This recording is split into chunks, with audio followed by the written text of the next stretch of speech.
Hello, everyone. Welcome to William and the Magic Box. Today on our show, we are going to have Jérôme. Jérôme is from Paris, in France. So let's see what Jérôme has to say. Enjoy the interview. Salut! Hola. Okay, Jérôme, how are you today? I'm good. I'm pretty tired, to be honest. I'm okay. So how's your day being? Very busy? Yeah. I had a lot of things to do, and I had also a job interview, and I am like late for many content creation, so I'm trying to delay some company. Jérôme, so tell me where you're from. I'm from Paris. I always lived like around the capital, but yes, I'm living inside Paris now, and before I was living in the suburb. And that's, Paris is the place where you were born and raised? I was born in the suburb. I was not. I wasn't born inside. I was like in one of the cities close by, and yeah, I always lived like in the same city until I had something like 21 years old, and I came inside Paris because it was like I was in one of the little city close by that didn't have the subway, so I had to take the bus and after take the subway to go to Paris, and it was very annoying. So I just wanted to be, even if it's a small apartment, to be at least inside Paris. And what's the best part of living in Paris, in your opinion? I think it's really nice because the city is beautiful, but there is always something to do. I think it's one of those cities in the world that you have always the possibility to do something. So it's really great about that. But Paris is not as beautiful, as romantic, and as dreamy as maybe a lot of people could expect. I think so. Yes, I think when you live in a city, you have different concepts of people when they are tourists. You know what I mean? Yeah. They see the beautiful places. They think good and the bad, and after you decide if you want to stay. Basically. Absolutely. But when you spend some time living in the same city, when you get to know the city, that's where you're gonna see the bad and the good part of the city. I think everywhere is like that. I think it's everywhere, and mainly for big cities, because a lot of people can have expectation because of what they believe of the city, the country, and everything, or the opportunities they can have there. But when you live there, it's much different. Jérôme, tell me what you do for a living. I actually am doing, let's say, two things. I'm working in social media for a company for retail. I'm working like as a project manager for social media and community management. And I'm looking to change, to have another opportunity. And on the side, I'm also working as an influencer. I hate this word, but let's say it's the more understandable one, because I think when you say a blogger, sometimes it could be kind of like misinterpreted. But let's say, influencer, blogger, working with my own social media. Amazing. Right, so before we start our journey within the Magic Box, would you like to tell me something interesting about yourself? I think a lot of people think I'm very confident person. I may have a lot of a big self-esteem, just because of the fact I can use my image and my body and act and do some kind of mise en scène to like promote or to talk about some topics on social media.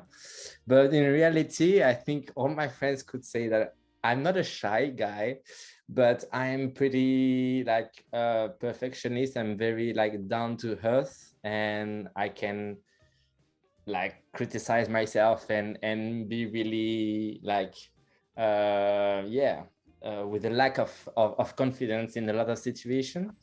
So it's always like kind of disturbing for them, but I am actually not that confident and much more like down to earth.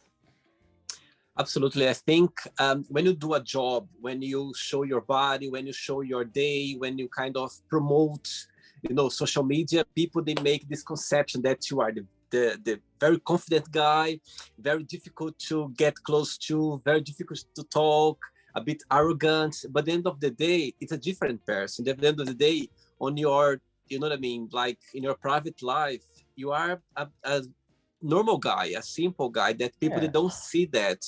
And maybe not different person, but let's say it's just a part of the person. Absolutely. It's just like, of course, when you are working, you need to be yourself. You need to kind of get the best of you. But sometimes as well, when you are not in front of the camera, when you're not dealing with public, you know what I mean? You have a normal life. You have your own way of living, let's say this way. Like everyone could, I think, imagine maybe also the life, even if it's not the same intensity and visibility that you have, but for people that are like famous because of TV show or because for any kind of influence that they have in the media sphere. Absolutely. Jêróme, are you ready to go on a beautiful journey through your memories in life and to share your point of views? Yeah, let's go. Welcome to William and the Magic Box. This is my best friend.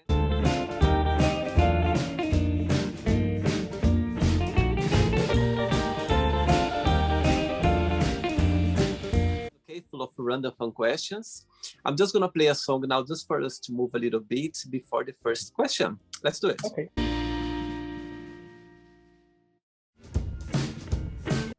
Okay, Jêróme, before we start the game, through the journey, if comes up a question that you don't want to talk about for some reason, you don't want to answer, always can change, okay? It's all very friendly. First question for you is, very easy question.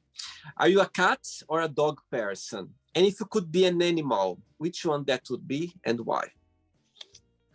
I'm more a dog person. And if I had to choose an animal, I think I would certainly choose to be a dog.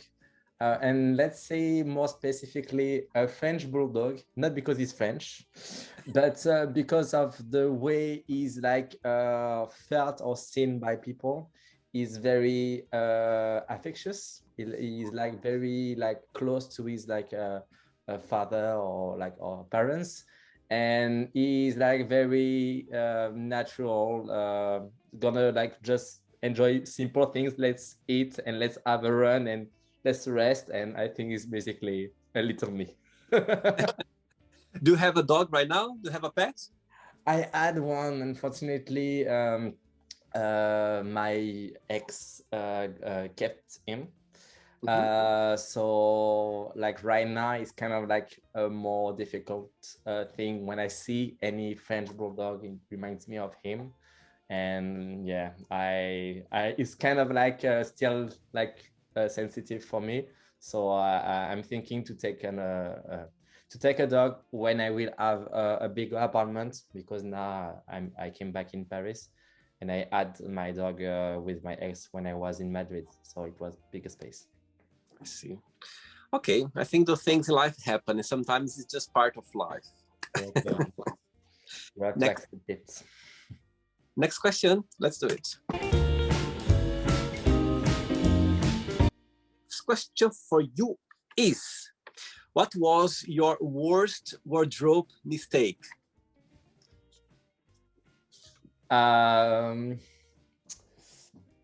Worst wardrobe mistake. I in a public environment or some anything. When you think about it, my God, that was the wrong thing I've wear at the wrong time. I think it happened to me that I came to for, let's say, it was a job interview, and I came there with very formal, the suit and everything, but it was so hot that when I arrived there I was just melting, and so I had to remove the jackets in order to just breathe and not to fall down.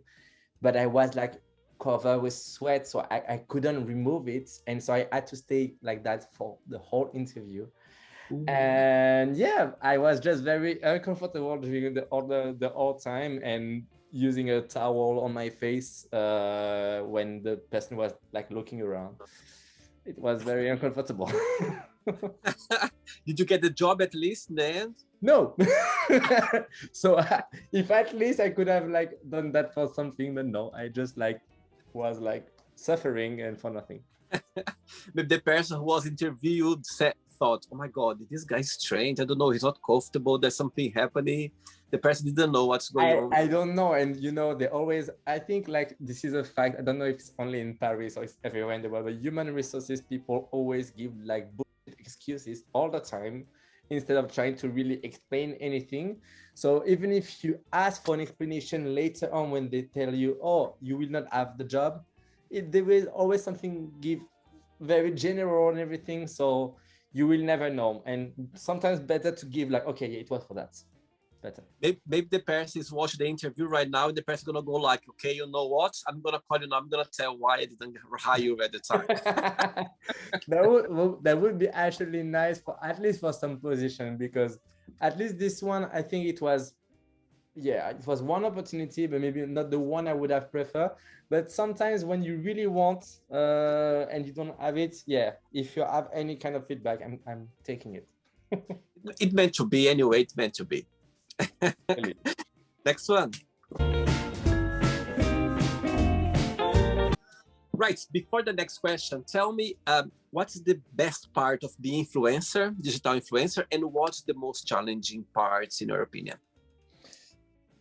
I don't know if there is one best part, because I mean, a lot of people think it's easy money, or it's just about like doing a story with your phone and you will get paid, or you will have something for free and everything.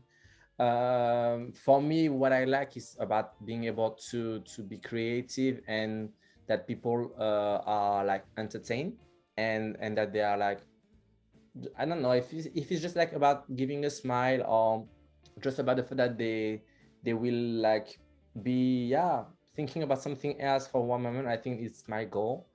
After, of course, I like to talk about some topics, and some are more like close to my art and everything.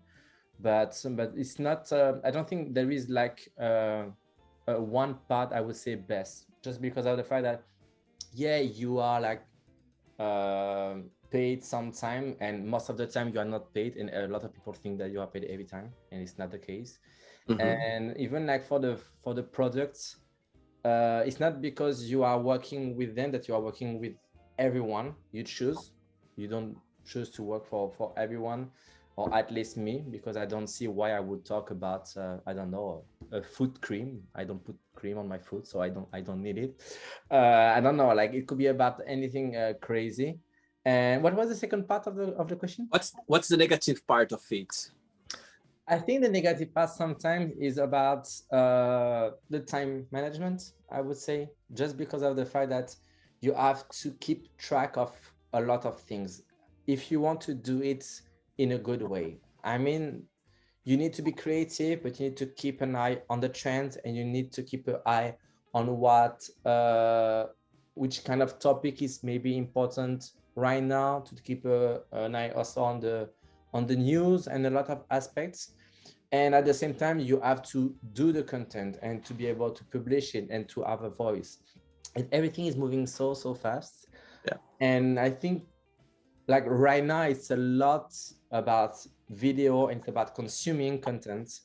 And before, it was much more about something kind of light, but more quick to be done, at least about the content. And now it's like when you need to make a video, of course, you can make one video of 15 seconds showing something very simple, and it can work, but most of the time it takes a lot of time to do all the shots and after edit it and everything. So the time management is really important, and sometimes you can feel a bit of pressure because you want to still give a message, but you want to do it the way you would like, and you would like to be able to do it well. And sometimes you feel, okay, I'm gonna post something and try to be present, but without really like the heart into it, because it's more about like a brand is gonna talk about some products some days, and some days they will have like, they'll talk about an event and they will have more like energy about talking about it. So it's kind of the same thing. Absolutely. Okay. Next question for you is, what things do you consider to be relationship deal breakers? That's interesting because I had this kind of conversation a few minutes ago with a friend. I think a lot of people, like nowadays, they want a relationship without really knowing what they are looking for. They don't really know what is to be in a relationship and to do compromises and all of that. And it goes with it should go with the flow, but you have to talk about, I think, kind of quickly about the base that you want for the people, the moment, the life that you want to share with the person. And for me, it's like, yeah, it's really about the kind of life you want to have with for yourself and what you are ready to share with the person. One very important topic for me, for example, is to be a dad one day. And I know that this is something that if my partner wouldn't like to be a dad, doesn't like child, is thinking that, okay, I'm gay, I don't have to be a parent, so I don't want to be, and I just want to enjoy life and everything. I respect that, and there is really no problem. Everyone can do whatever they want. But I know that for me, it's going to be something too important that I want for my life and that I wouldn't be able to like agree of not doing or not going to. And it's kind of I think it's kind of the same thing about even, let's say about the sexuality. I think a lot of people have their way of seeing sexuality, but you have to be on the same page, even if it's about how to grow and how to evolve in the time.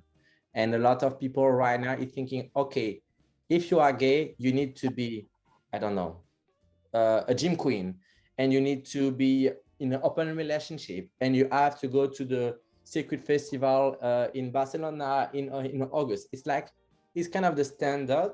And I think it's like for everything and for every relationship and everything in life, you should decide what you want and communicate to the people that will be in your life and grow with that, instead of trying to follow what the community, the society, or anything is going to tell you.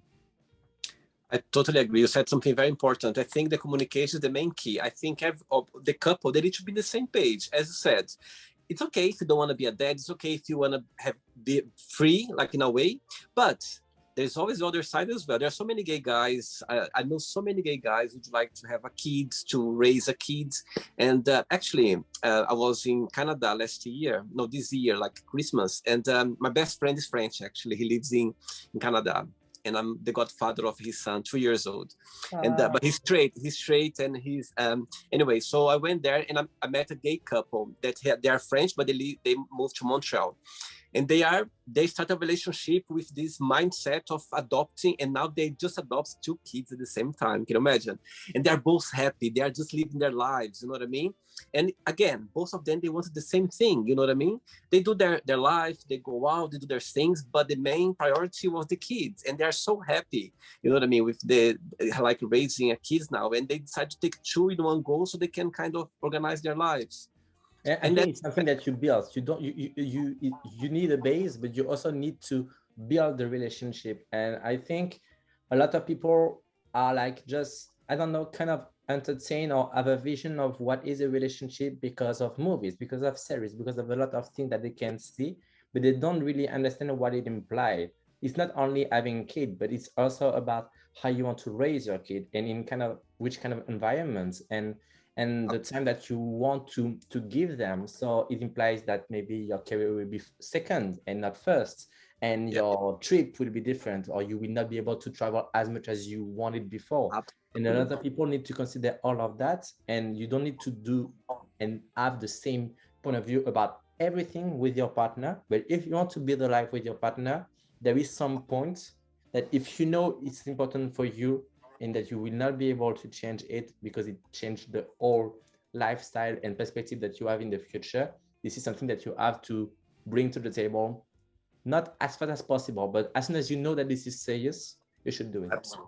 Absolutely. You need to be honest with yourself and as you said, what you wanted, what you really wanted. As you said, sometimes we don't know what we wanted. That's when it starts, you know what I mean? It doesn't go the right way.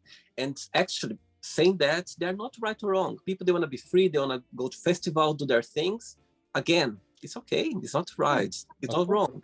And the other way as well. So I think you need to see what you want for yourself.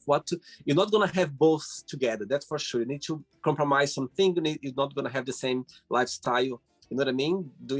It's different. They are different, of course. You cannot have both, but you need to choose what's going to make you happy or more happy or happier. And I don't want to make a stereotype or to give like general talk about the gay community and everything.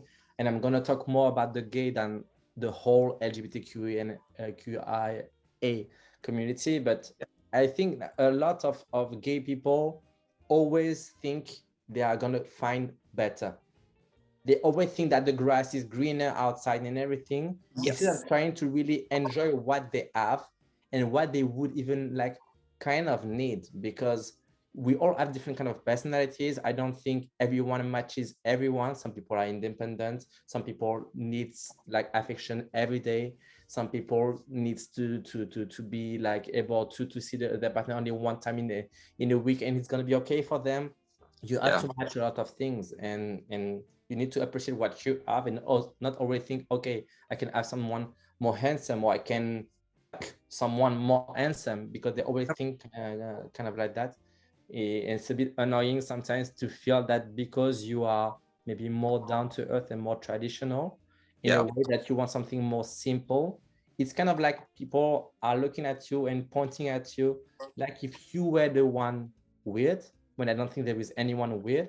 But I think it's kind of more, let's say, natural to want to build something instead of just trying to consume all the time and think that everything is going to be better later on with someone else. Absolutely. Totally understand. Next question. Let's do it. Okay, Jêróme from Paris. Next question for you is, share with us a crazy or funny story that happened to you when you were a child at school. A funny story when I was a child at school. I don't know if it's that funny, but I broke my, I don't know how you say that, like this bone? part of it. Where? Here? Just here, the bone that is here. I cannot see properly. The one that is like on the top of the, on my, in the front of the shoulder, something like that. Anyway, but you explain already where is it. Yeah, this part, yeah, I just broke it like stupidly by dancing in the shower in the gym when I was very young. And like 1 month later, I was starting to be better, and I was running in the school, and someone put his foot in purpose to make me fall, and I fall again on the same part. And after I had like during 2 months, something like that, to have something on plastic that I had to wear, I was looking like a rugbyman, like super large and super strong and everything, but it was just something to protect me. And people were scared of me because I was like having those kind of big shoulders that was not appropriate at all to my body. And I was walking like that. And I don't know, I was like less than 10 years old, something like that. But I just remember how funny it was to see everyone that was thinking maybe I should have pity of him if he fell again or something like that. And I know that we all know that childs are very like mean into each other. But at this time, I kind of had my little revenge because of people that were more scared of me because I was like looking like stronger and bigger, and everything. It was fun. Saying that, did you like school overall? I think it was a good period of time when you look like when you are adult and you look back, because of the fact that you realize how much you are like learning. You have the time and you have the ability to learn much faster too. But in the like, let's say, psychological part and growth, I suffered a lot about school and criticism and everything, how people and child are like very mean to others, and mainly because of body and shape. I was a big boy, and I was like always criticized for that, and I always felt like criticized for that. And in addition of like other like personal stuff and everything, I think this is what like really broke my self-esteem Of and course. didn't help me to grow as confident as people can perceive of me now. But it was very difficult, and until I lost this weight much later, I was 17, 18, I started to do fitness and everything. But before, I always felt that I was like misregard, and I was not never enough because of body. And I think it really started in school. So it was kind of a mixed thing, and it was never enough. Also, even about the grades and everything, I think there is too much competition. Instead of saying, okay, you are good in that, and you are not good in that, and it's okay. No, it's like you have to be good in everything if you want to have a good life and to have a good salary, even if you don't know what you are going to do. And that at 18, you need to choose, and you still don't know what you are going to do. So school, I think, is kind of always a mixed feeling. It's never really good. See, I understand. Yeah, I think growing up at school, it depends as well. Sometimes I think that teachers can give a big impact in a positive, negative way. If they are strong, if they understand, if they could see like big eyes, they can see what's happening everywhere. It can comfort kids, but sometimes if they, you know what I mean, it's a tricky one, because sometimes they cannot see all of them, and you know what I mean. Depends on how big the school is and how many people, how many students there were in the class. And even about the fact that you can evolve with time, because Yeah, I don't know a lot of people now that start their career at no matter when, 20, 25, yeah, 30 years old, and that will have the same for all their life. absolutely. It's very often people change, because at the end of the day, you really start to know what you like, what you are good at, and which kind of environment you can fit in Yeah, when you are 30 or 35 years old. Like yeah. before, you don't really know. Absolutely. I just had an interview 2 weeks ago, 3 weeks ago, with someone from California. He's 52, and he said to me, William, I found my passion at 52 years old. He said to me, I never knew how it is to be passionate about something until I found my passion. He's an artist, and he do paint with colors, beautiful. Can you imagine how beautiful it was to hear that? I was like, my goodness, it's never too late. It's never too late. And as you said, it can come anytime. You just need to be happy and follow your path. Intuition as well. It's very important.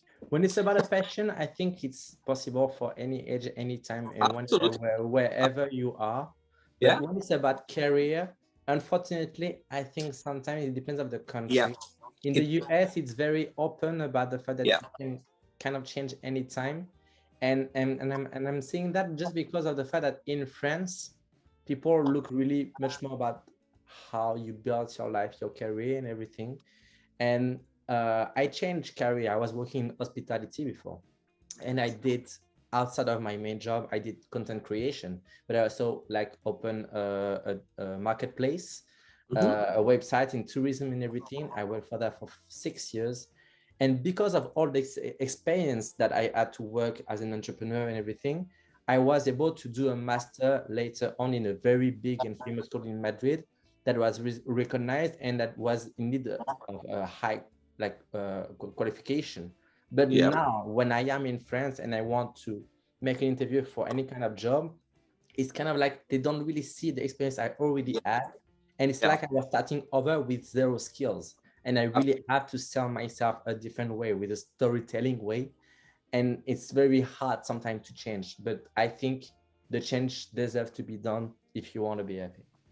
It's a cultural thing. Every country, there's a deep cultural thing of seeing things, for sure. Ready for another one? Yeah. We. Let's do it.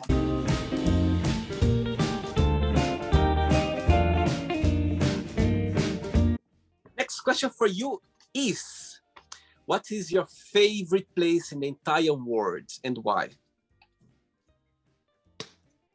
I think it's going to look very cliche, very, very, very cliche what I'm going to say. I think the best place in the world is going to be the bed I share with my partner.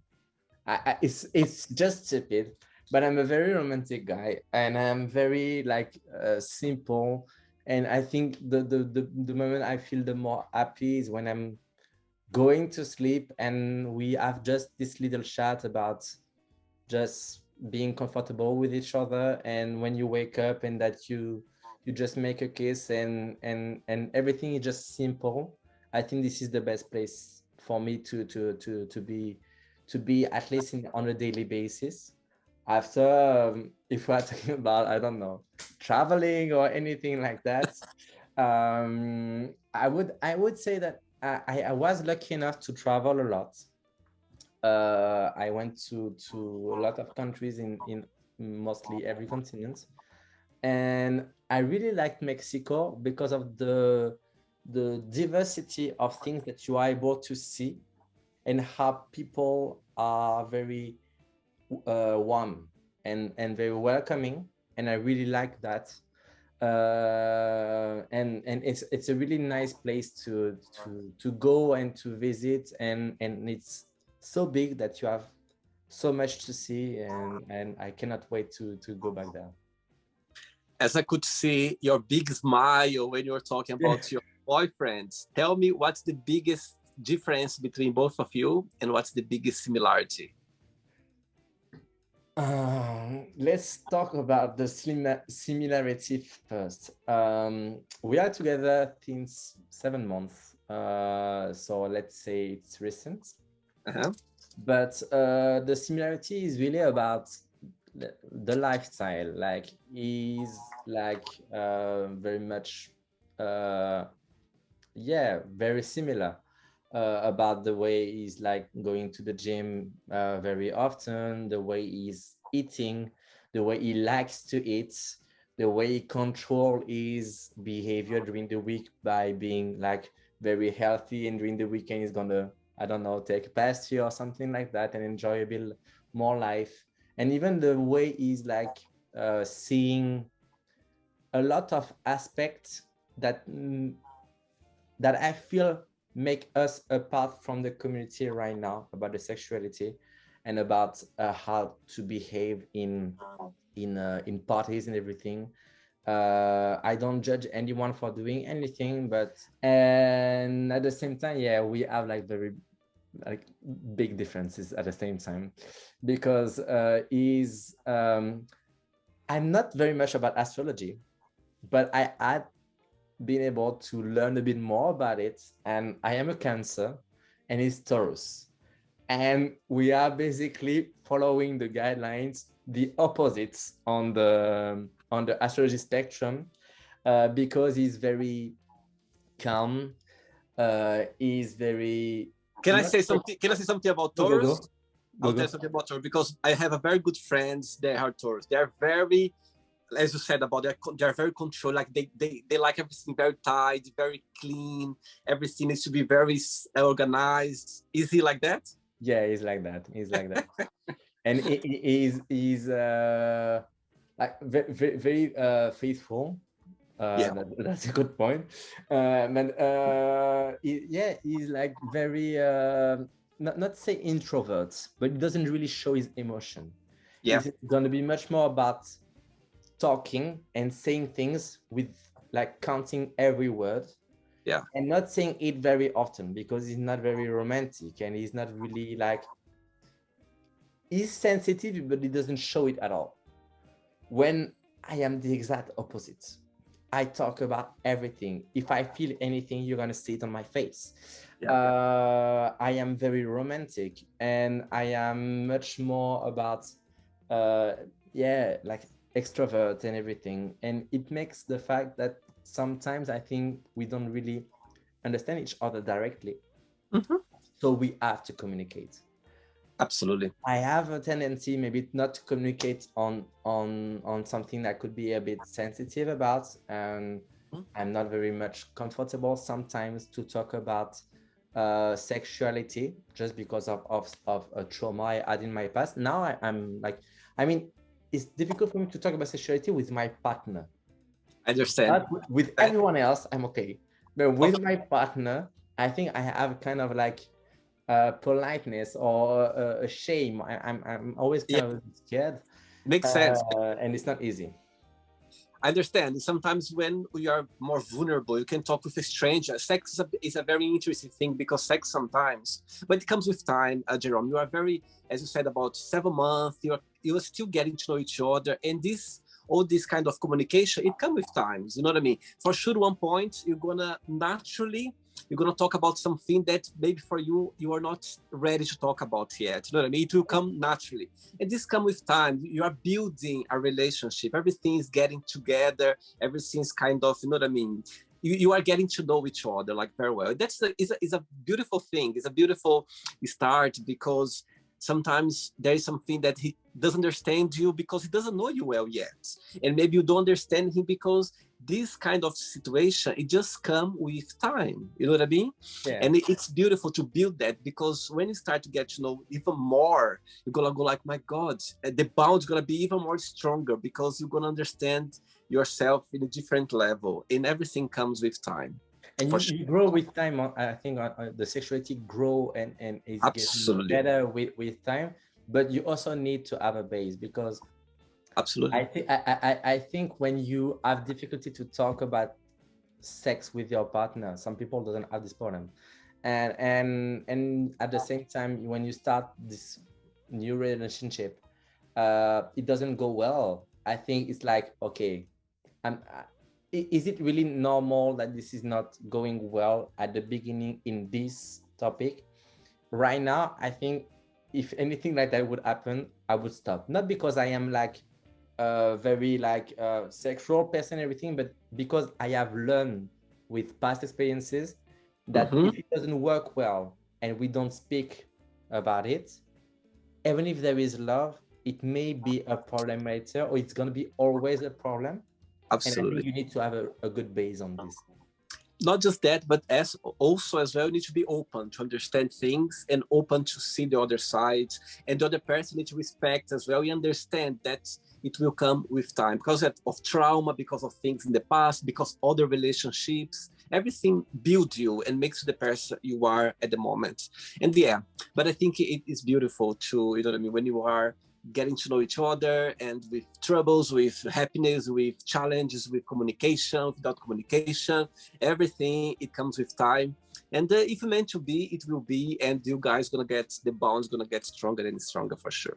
Yeah, and you need to not forget yourself, and to be able to think that this is a plus, and not just like I'm working on this relationship, is I'm working on being happy, and that my relationship is fitting both of us.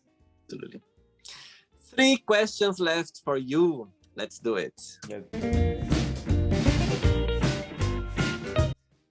Next question for you is tough question now.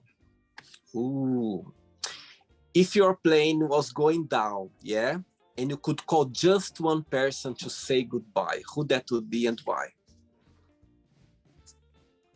I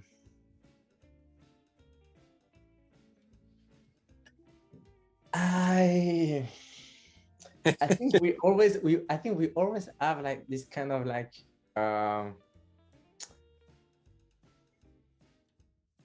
if you know it's the end, I think you will just call the person that you think may have the need of being prepared for the situation. And I know that this is maybe like weird, but I don't really have one person that I have in mind, and I feel weird because I think, because Ryan, when you ask me the question, I'm gonna be super honest. When you ask me you ask me the question, you always think about a person directly. Of course. And I feel I shouldn't be thinking about this person, and that's what makes me feel weird about this, about answering it, just because of the fact that I think when you think about the question, it's really about who will need to hear that. and I could have think about my mother, I could have think about my father, I could have think about my boyfriend, I could have think about, I think, a lot of people. But the first person that came to my mind was my ex boyfriend, my ex. And I know that I think about him mainly because of the dog, and because of the fact that I know we are not together, but we have built something for several years. We were together for 5 years, and we had what is our son, even if it's a dog. And I have this kind of like respect for the relationship we had, and for the fact that we had the responsibility together for the dog. And right now I feel that if tomorrow I'm not here, I'm not this kind of person that has a super strong relationship with his father, with his mother. I'm still building it, because we had a lot of troubles in the past. And I think right now we're in a much better situation, but I don't feel they need me in their daily life to be able to be okay. They love me, they think about me every day, for sure, but they don't need me. I don't think my ex needs me at all. But I think that because of the dog we had together, he would be, we still communicate together, and we still give news about each other and everything.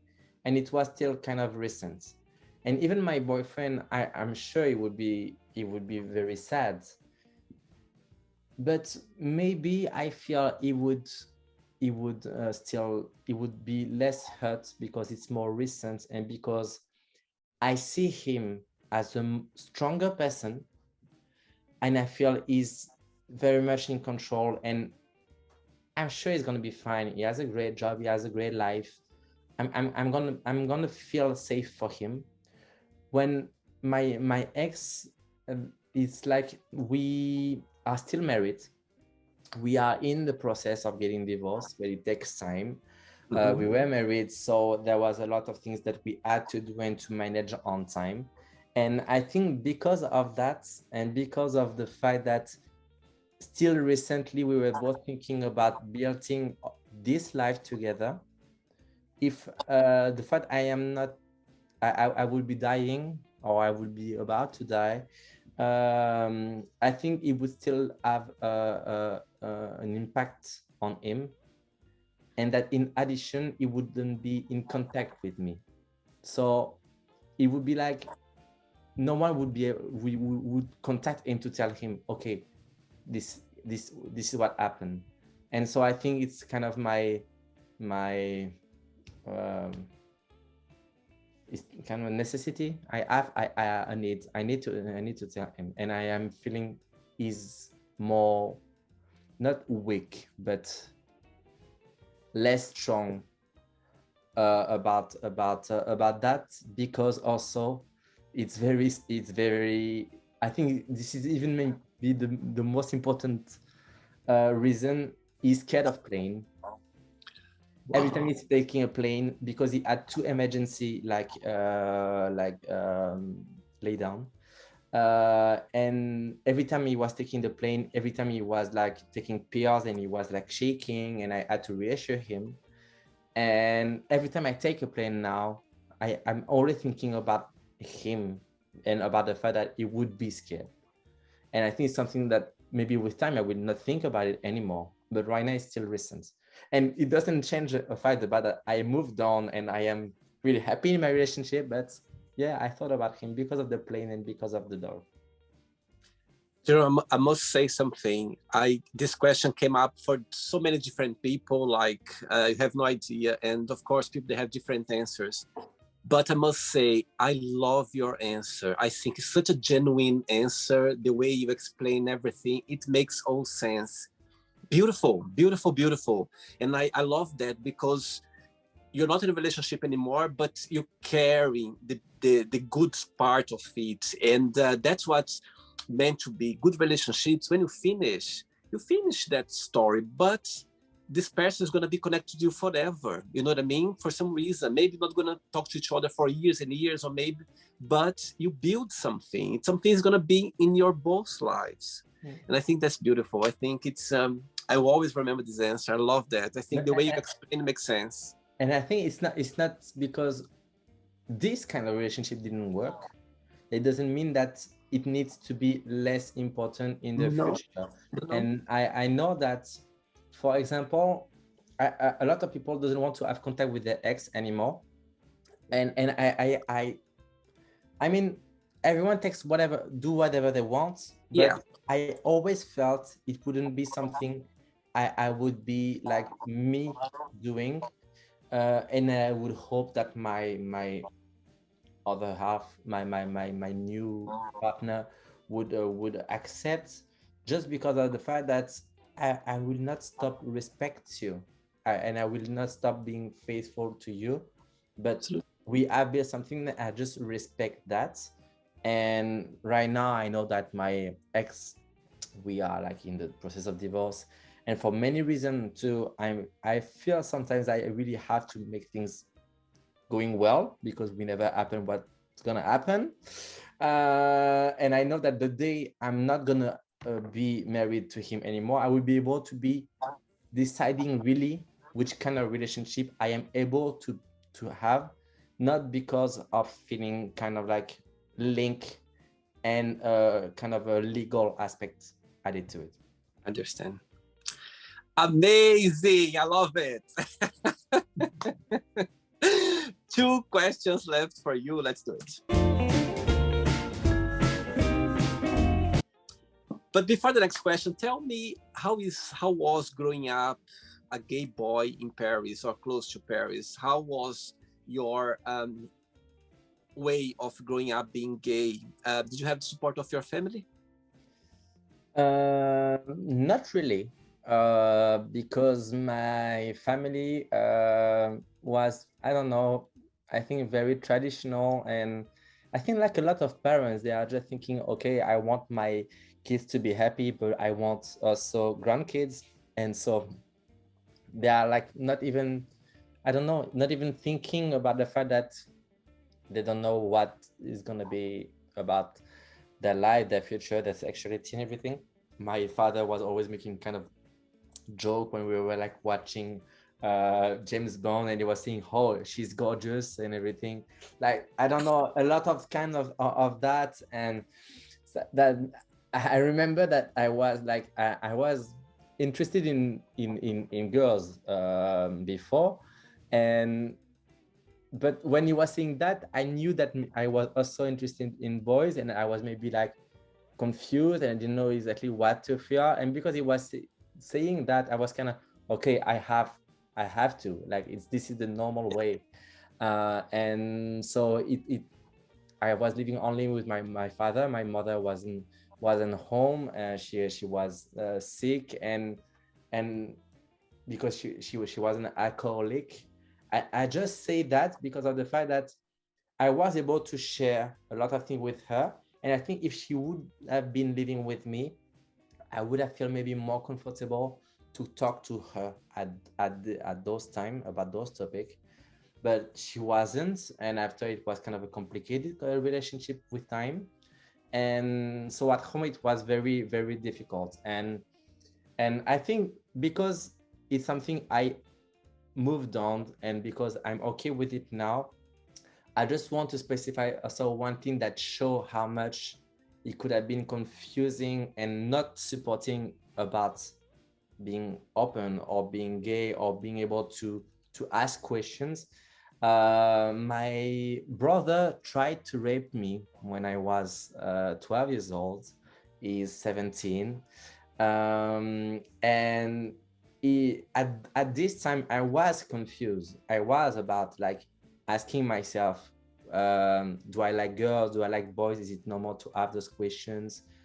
And because I had those questions at the same time it happened, I felt guilty for years about the fact that, did I provoke that? was it me looking for something? Was it me being able, like trying to answer some internal question because I couldn't speak, because they were like always giving this kind of like context about heteronormality, straight normality, and so I wasn't able really to ask anything. So is it me that provoked that? With time, I understood it was it was a bit more complicated, and I shouldn't be asking myself those questions. But at this time, it was. So every family is different. I think there is some family that there is no family that are ready to have a gay, a lesbian, a trans, or any different, let's say different kid, because they all think about what they have been taught, what was their model, and what are their life. A lot of parents now are straight people. So if they don't have this like open-mindedness, and if they didn't have this life, they would not think that the life of their children would be different. So they will like give this kind of role model, I think so.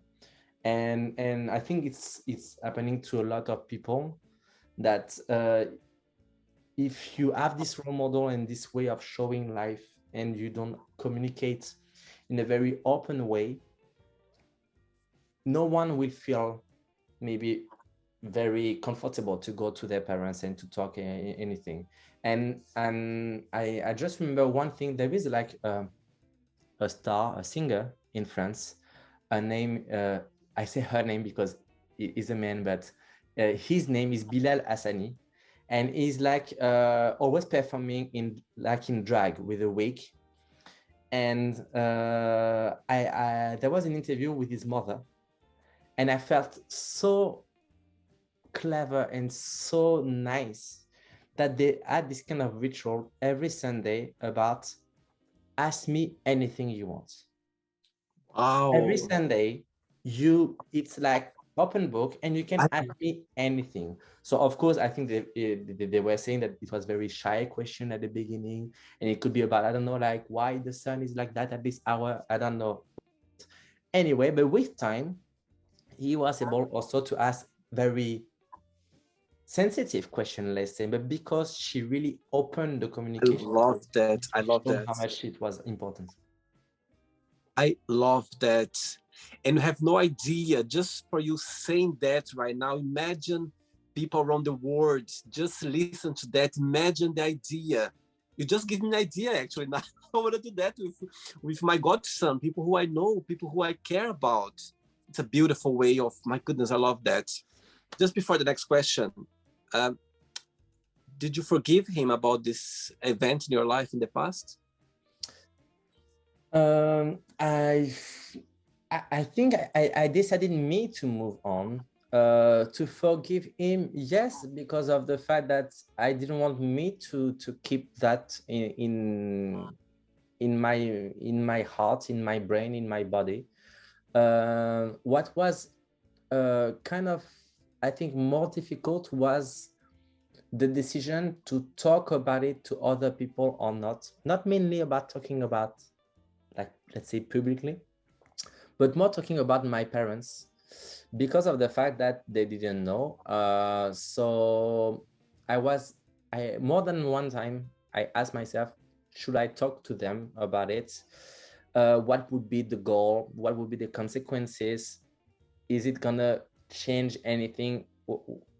Why should I do that? Or why should I not do that? And I talked to my psychologist about it, and she told me something that I think is a good advice. If you feel that you have something inside of you that is like making you sad or making you feel bad or anything, if there is any kind of secret that you feel is a weight for you, secrets kills people, and family secret kills family relationship and people. And so you shouldn't keep that and make it a secret, because it's gonna hurt you, it's gonna stress you, and there is always gonna be something that will like not allow you to to grow and to have a good relationship with them, because maybe you will feel still that they are to blame maybe too, and there is a responsibility about all of that. So I decided to talk to them, and it's like it's not funny. I don't know why I was about to say it's funny, but I did it in a, I think, unconventional way. Because I did a video about personal growth and about rape and everything, and about the fact it was not happening only to girls, it was happening also to boys.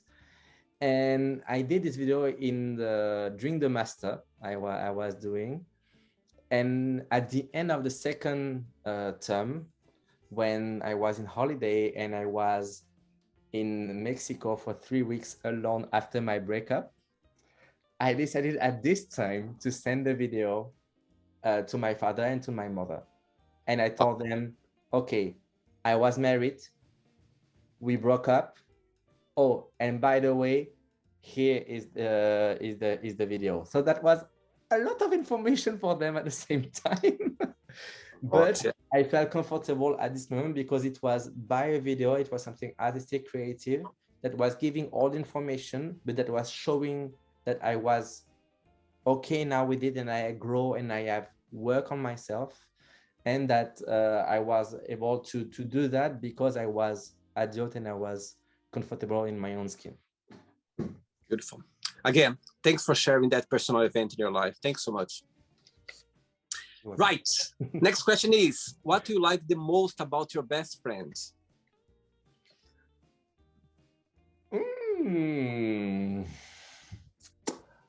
Let's say I like the fact that they are able to listen and to understand when I really need to speak.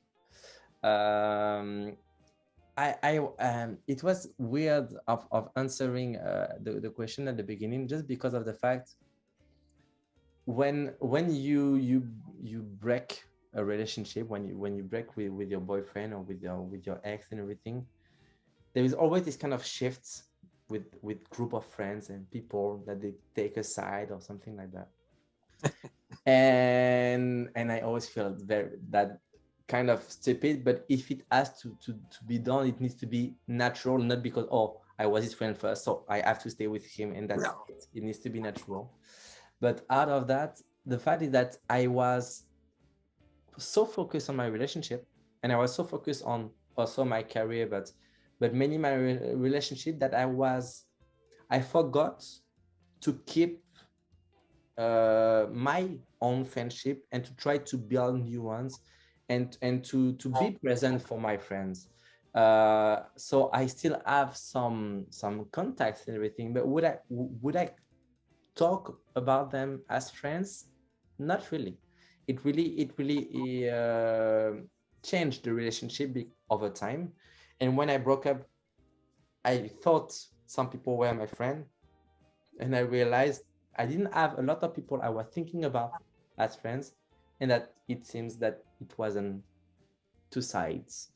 And so when I came back after my experience in Madrid, and after the breakup, and after I changed of career and everything, I really had to start from zero, really. And I had one friend I could really talk as a friend. I knew he was here and he supported me, and he was here for me to stay in his house when I came back to Paris and everything. And unfortunately, this friend had, let's say, he wasn't stable emotionally, and he was expecting something else from me. See. And I lost this only very important friend. I lost him in the next month after. And so I had to build a new relationship. And now I have, I really have two people in mind, let's say. But I also realized I really need to continue to do the work and to be there for people, because I am genuinely here for people when it's not okay, when they are not okay. But I sometimes have a tendency to forget to also be there and to create and to build happy moments. And so I have to work on that. But yeah, I have a few people now that are listening to me and know when I'm not feeling good, and I'm not keeping my emotion for myself, so they are here for me. Yeah, friendship is like a relationship. It's like a maintenance every single day. You need to keep it up. You know, you cannot forget for some reason. I understand when you get in a relationship, of course, it's normal. All of us get so involved, and sometimes let it go a little bit. It's okay for a little bit, but not for a long time. You need to keep it Yeah, up. I have to work on that. I'm not good. It's a good opportunity for you right now. You are in a relationship for 7 months. You should, you know what I mean? It's a good Yeah. opportunity for you now. Ready for the last one? Yeah, let's go. Let's do it. Last one. Last question for you is, talking about relationship, how would you describe a perfect, healthy relationship? How would I describe it? Like I kind of said a bit earlier, I think a good relationship is the one that you are able to respect each other as two individuals that are different, that have their similarities, and that are happy to spend time together for good and bad. Because you have some people that will be there like only for the good moments. Let's say the party friends, that they are always here to party and everything, and it's great, but you know that this is not the kind of person that you will go to them when you don't feel good and you need to confess something, on that you have to share your emotions and everything. And there is those other friends that is going to be the opposite and everything. And I think the really important people that you decide to be integrating in your life and to be close are the people that you're able to share everything. And in a relationship, or let's say more specifically in the love relationship, I expect to be able to do everything with the person. It's very cliche what I'm gonna say, but yeah, it needs to be your best friend, it needs to be your family, it needs to be your lover, and it needs to be the person that you feel comfortable to talk about anything. I don't feel comfortable to talk about a lot of things to my family, to a lot of friends. I don't feel comfortable about talking maybe about everything, but normally I should be able to.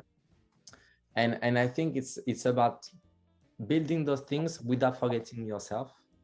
Really? And it's not easy. It's not an easy task. I know that by being romantic and being very sensitive, I have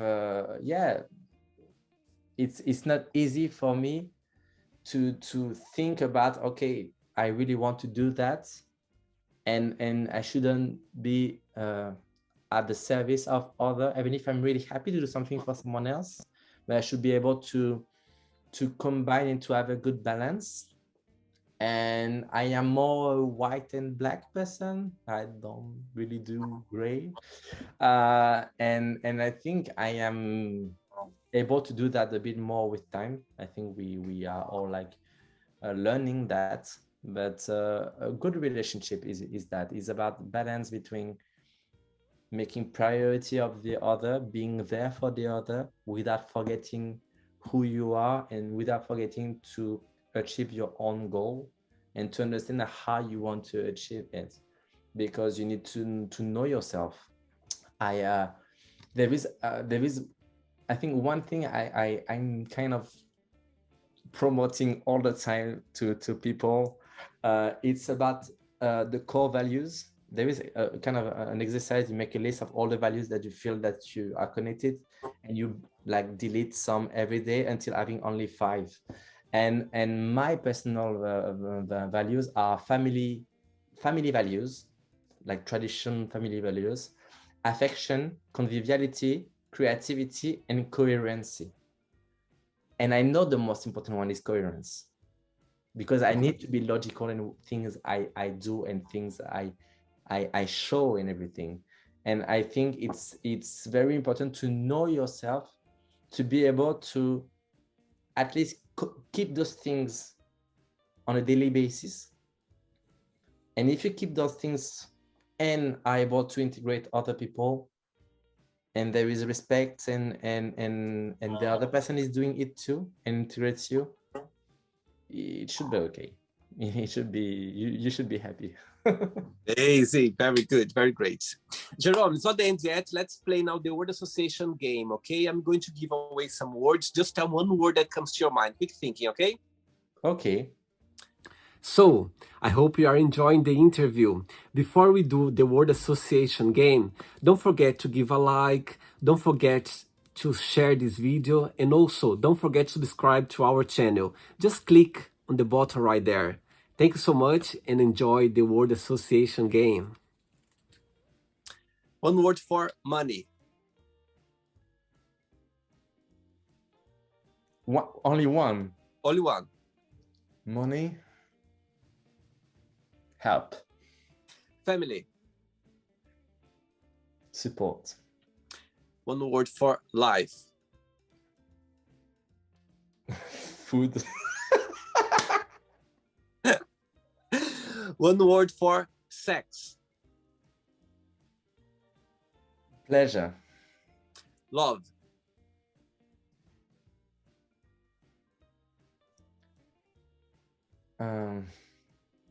Meaningful. Okay. Politics. Bullshit. One word for religion.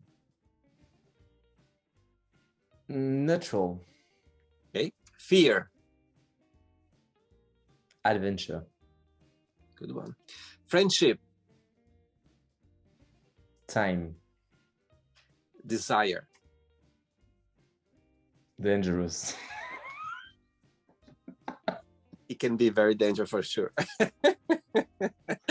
Regret. Present. Success. Share. One word for wish. Happiness. And one word for happiness. One word for happiness?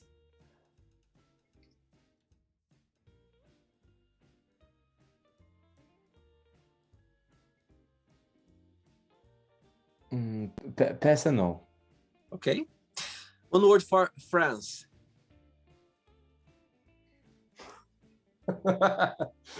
Food.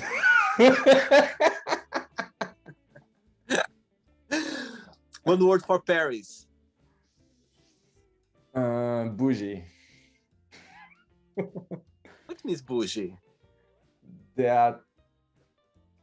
It's not Paris. It's about Parisians, let's say, but they are kind of a bit pretentious and think that they are like better than other people. So that, yeah, they are a bit bougie. It's funny because my best friend, he's from Bordeaux, and he says that as well. People that they say about the Parisians, the Paris. Parisien, yeah. One, and the last one now, digital influencer. One word. Community. Amazing. Let's pretend now I'm going to meet your partner, your boyfriend, for a coffee, and I'm going to ask him, define Jérôme in one positive word and one negative word only. What he would say. I think you could use the same word for both. Which and is? He would say intense. Wow. Wow. Because I know he's always kind of joking about how intense I am in let's say everything, and I think this it is a good thing when it's about like sharing with other people and good moments, but it can also be a bad one because of the fact that I could be annoying, annoyed, or it can be dramatic, but also because even when I'm very happy, because I show it that much and I'm so happy to share it, I could sometimes maybe don't even realize that I take too much space and that I need maybe to share, to let other people like be happy too. It depends on the context. It depends if there is other people and everything. So yeah, intense could really work for both.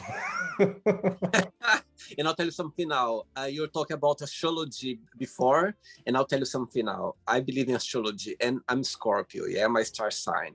And Scorpio, one of the big characteristics of Scorpio is being intense. We are intense in everything you can imagine. You're saying now, you describe everything now. I could picture myself in every situation because you are very intense. When you are happy, you just explode the place, yeah, like explode. But when you are sad and annoyed, you can be annoyed as well because people they get tired because you are too intense. You are getting too much space, too much attention. I had one of my ex-boyfriend. He was like, William, attention all the time. You just need attention. You need attention. I remember him saying that. Anyway, Ex was Scorpio, so I know that too. There you go. Yes, there you go, Scorpio. Which day your ex, the one you get divorced now? Yeah. Which day he is? 11 of November. November. I'm 17. You lived 5 years with a Scorpio guy. I think you took this intensity from him for sure. No, I was like I don't know where it comes from, but I know that he was always saying that I was a Latin guy inside of a European body because of the fact that he was saying I was dramatic. But I think it was a lack of communication that he was thinking I was dramatic. Brazil, and I say all Brazilian guys, we are very dramatic because of the soap, soap operas, the soap operas. Yeah. But he was Mexican.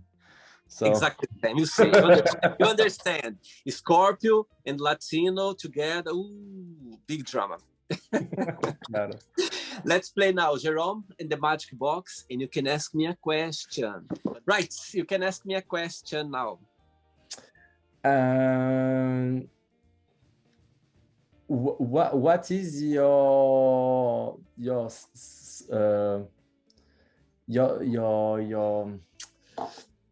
I don't know how to say it. Not the best and the worst feeling you had during doing an interview with people online. Oh my God, I love the question. Wow, actually next week I'm gonna reach 700 people on the show so far, and nobody asked me this question yet. It's amazing. I love it. I'm in the spot now. Okay, the best feeling I ever had. It's so difficult because all the best feeling, as soon as I connect with the person, you know what I mean, I start feeling this nice feeling with the person. The best feeling, oh my goodness. I think, okay, I'm gonna answer that in a way that I can, okay. As soon as I press here the camera, the Zoom, when I accept the invitation, the best feeling I have, Jêróme, is when I don't see the person yet. Yeah, I'm just waiting for the person to connect. As soon as I see the other person, the other side, with their eyes like seeing, because they don't know what's gonna happen, which question is gonna come, and everything. You know, this emotion, that wonder, is the best feeling for me because. You know what I mean? They kind of know because they've seen the show. They know where I'm standing, more or less, how I behave, this and that. But I don't know the other person. I just see the picture. And when I see the person for the first time, for me, it's like, wow. When I start to connect with the person, the interview, that's the best part of me because we start to building I have a relationship, like a connection. You know what I mean? Through the interview, and I don't know the person doesn't know me well. So that's beginning of building the conversation. That's the best part for me because, you know what I mean? I'm making friends or future close friends, you know what I mean? Someone who, you know what I mean? I'm talking to the same way that you're very, you felt safe, open up with me about your life. I feel the same as well. That's when I feel connected, and that's where the connection starts. That's the best part. I love the question.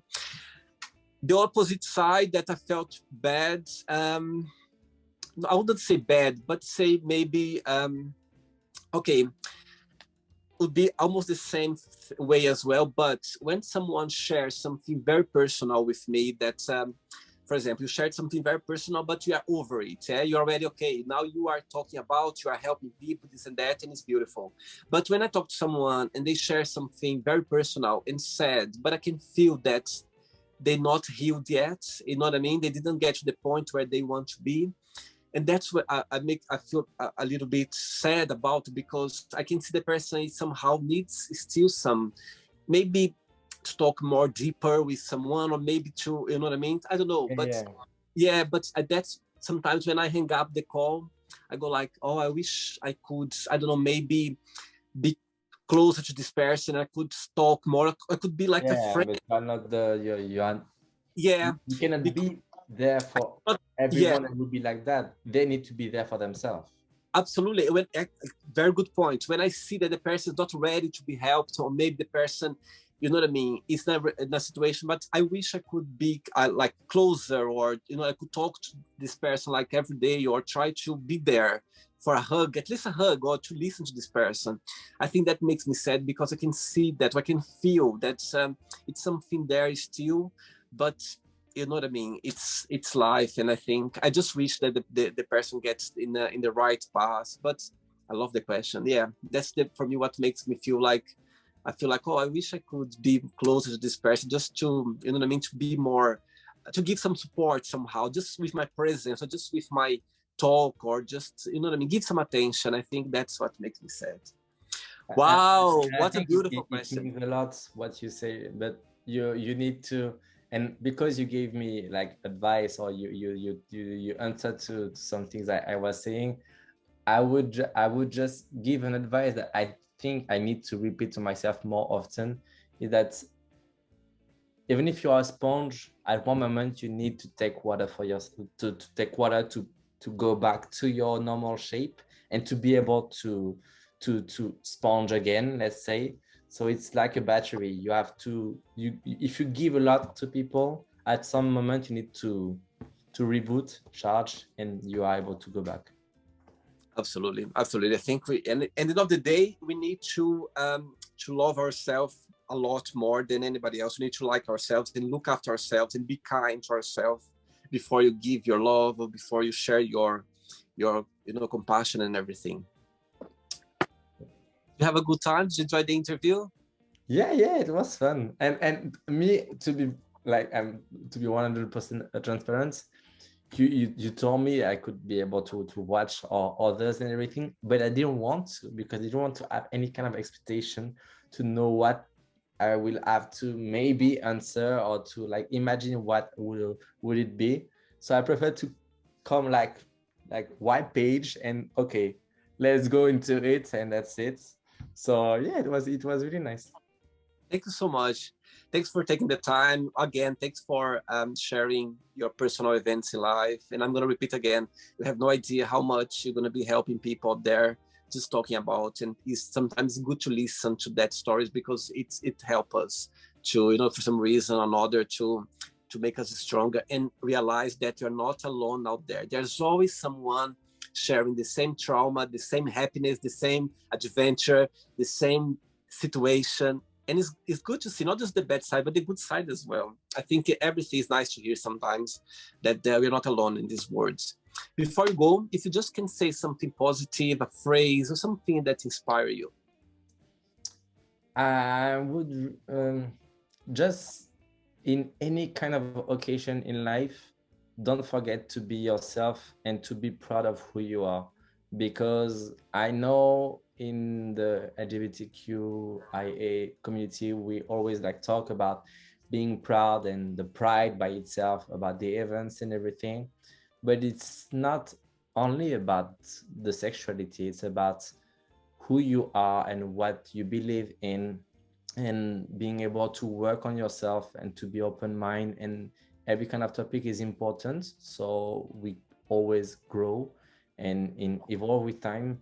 But really be yourself and try to know who you are and what you want, so you are able to be okay for you, with you, be happy, and maybe help others to do the same. Amazing. Very good. I see you in Paris one day. I had so many friends there. Next time when I come to Paris, I'll say hello. Okay? Yeah, let me know whenever you come. Let me know.